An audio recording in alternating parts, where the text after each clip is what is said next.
We have the vote. Senate Majority Leader Mitch McConnell proudly announced today that Republicans have secured enough support to pass their sweeping overhaul of our nation's tax system. Arizona Senator Jeff Flake was the key holdout, but he backed the plan this afternoon. A final vote could come as early as tonight or even tomorrow.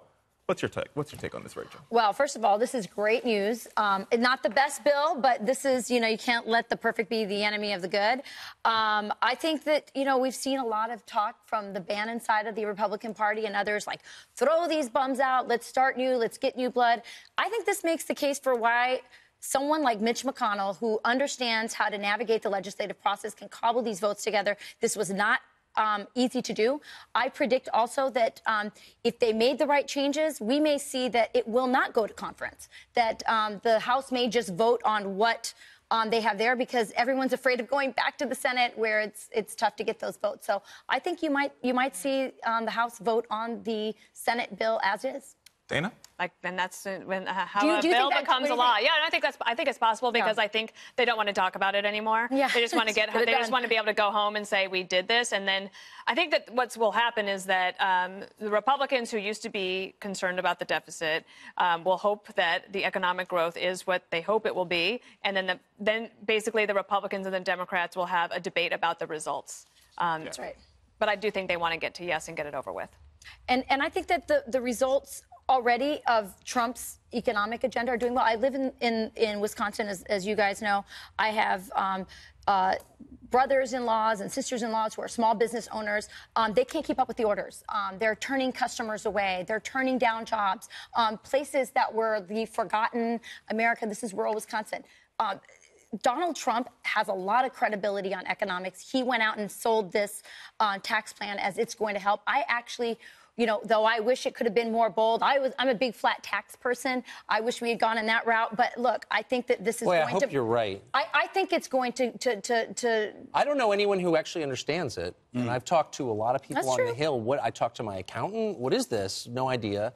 I have really high hopes. I mean, there's only really one question from the last election, and that is how do you save the middle class, which is shrinking and dying younger and believes it's going to make less than its parents made. It's a disaster. And so everything the federal government does has to be focused on fixing that one problem.